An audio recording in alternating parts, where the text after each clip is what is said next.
Hi, I'm Maddie Gab, 2012, better known as Madeline, and I am here updating my channel and posting again, shock and awe, um, to document my VSG journey and my weight loss journey.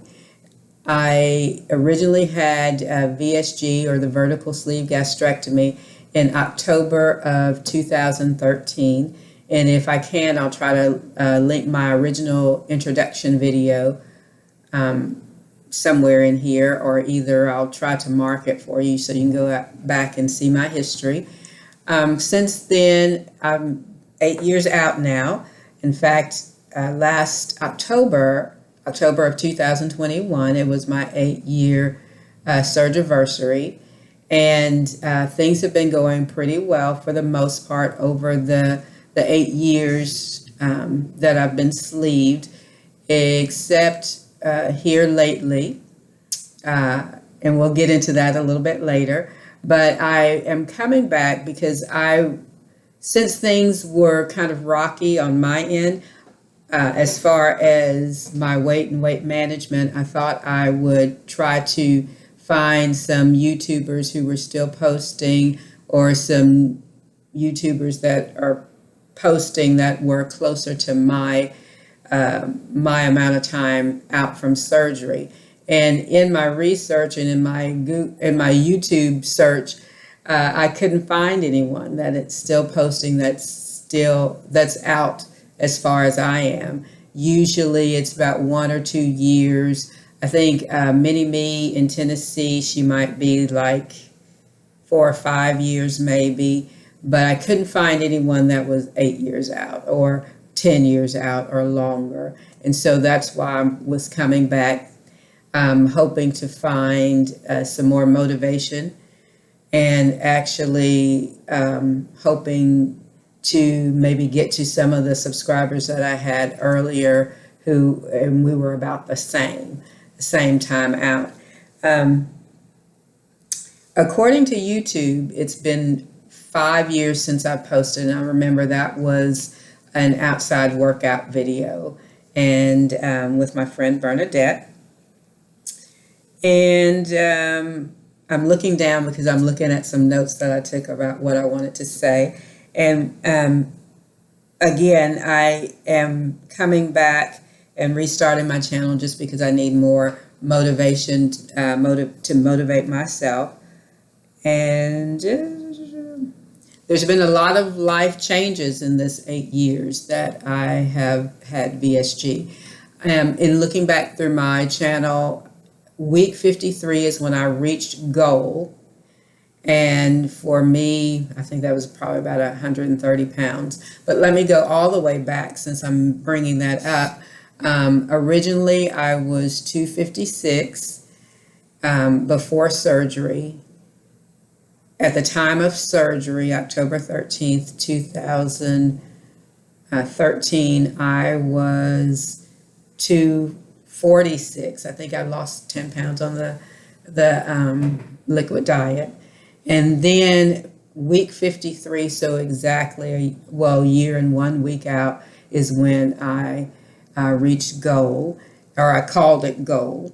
And I'm not sure what weight that was exactly, but according to my Fitness Pal, I had lost 129 pounds at that time. So you do the math.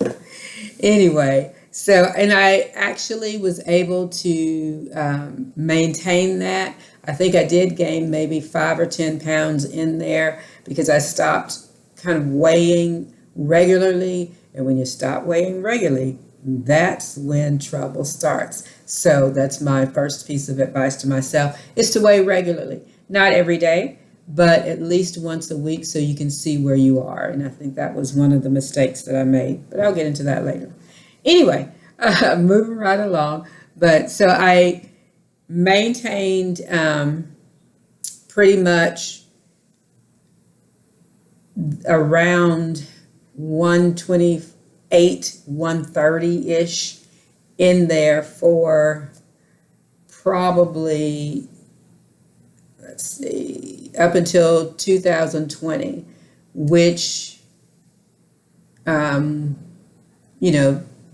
the pandemic hit, and I'm not going to blame everything on the pandemic because it was like a perfect storm of good and bad stuff that was happening that year. And we'll talk about that a little bit later. But prior to that, I had been working out very diligently and watching my diet very diligently because, as you know, in the very beginning, you can't eat very much.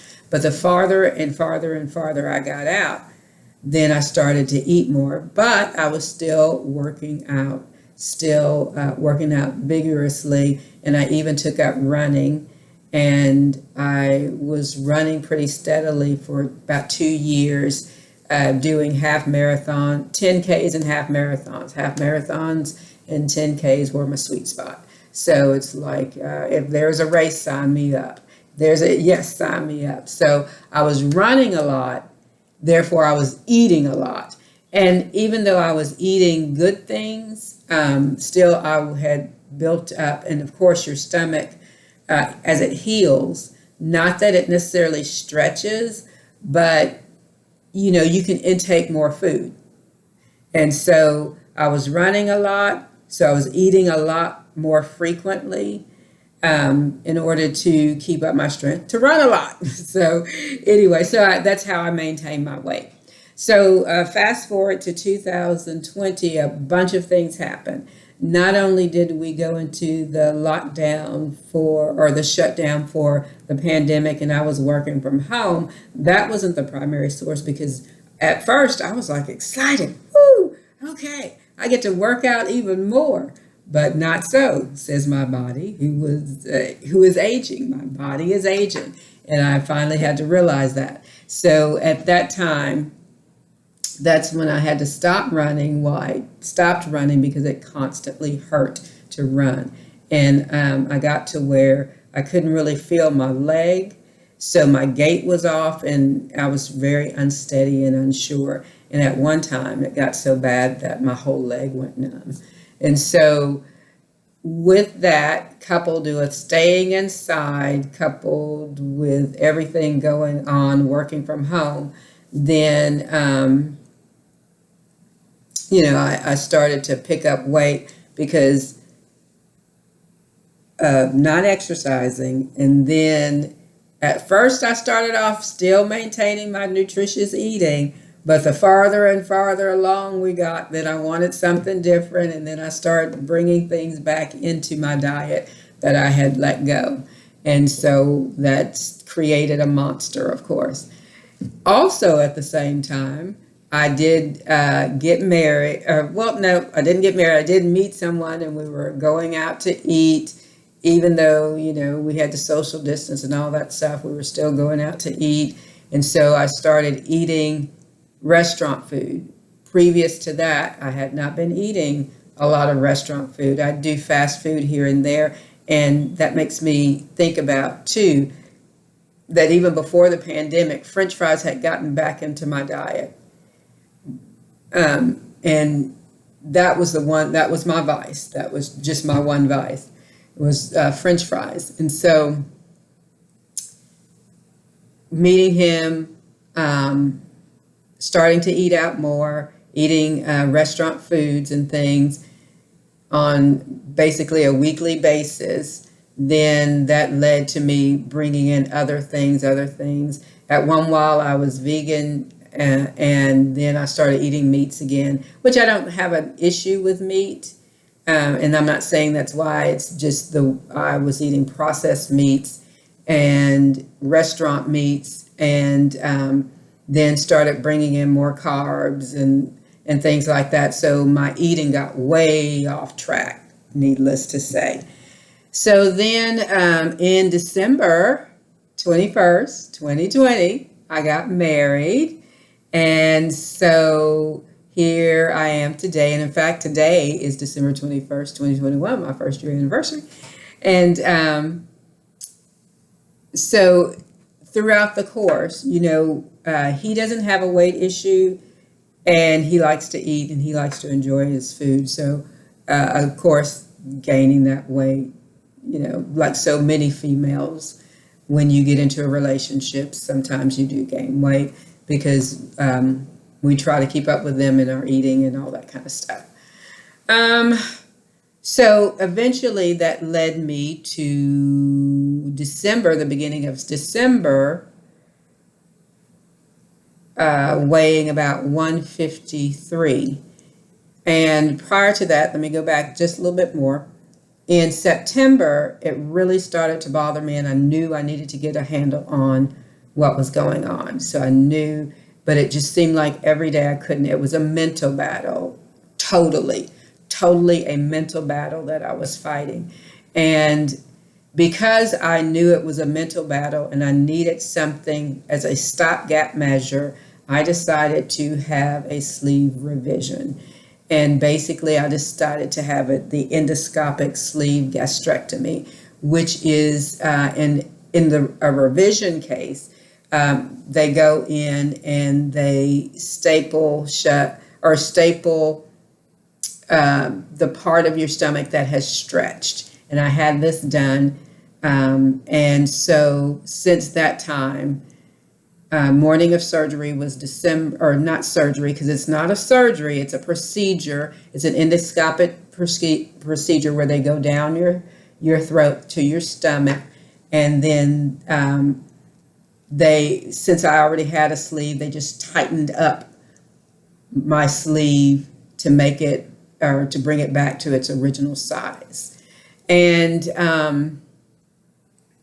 so morning of the procedure was December 4th, 2021. And I weighed before I stepped on the scale, or they had me step on the scale before I went into the procedure room, and I was 153.3. And today is December 21st, 2021, and I am 141. And so, what is that, 12 pounds? I hope 12.3 pounds. Okay. And so since the procedure, I've lost 12.3 pounds. But as a result of all of this, the result of the procedure, it's like going all the way back. So it's like a restart, or going all the way back. I only had to do a 1-day liquid diet because, as somebody told me, one of the surgeons or consultants that I did sought out as I was thinking of a revision, he was saying, well, you're a featherweight in my business. So I only had to do 1 day of a liquid diet. And then afterwards, though, it's 3 weeks of a liquid diet. And normally, well, in my original VSG, it was a week after. I think it was a week after clear liquids, and then another week of full liquids. And by the 3rd week, I was back. I was on pureed foods. So here I had clear liquids for just the first 2 days after the procedure, and then the rest of the 3 weeks was has been full liquids. So I'm excited that on Christmas Day I'll be able to do the pureed and the soft foods. So I'm looking forward to yogurt and sweet potato. Woohoo! Yay! And I may even puree some ham, because we're going to have ham. So I'm not sure about that yet, but yogurt has never sounded so good. And actually, when I went vegan, that was one of the hardest things to give up, was my yogurt. But anyway, it sounds really delicious now. Alrighty, well, I won't make this video too long. I don't want to bore you, and I hope that this provides some motivation and inspiration. If it gets out to the OGs, let's tag in and just try to keep each other accountable, because the farther you get out, I was watching Dr. Weimer, I'm sorry, I just heard some noise, who has the channel A Pound of Cure. Then according to him, at 10 years out, we are able to eat a lot more. So building those healthy habits are going to benefit us in the long run. So I just wanted to, just come back, like I said, get in touch with some of the OGs, And hopefully, if you're new, you'll subscribe and like and comment, and watch me as I take this journey into the new lease, or the second lease on my weight loss journey, as far as VSG to ESG and beyond. Thanks. I'll see you next time.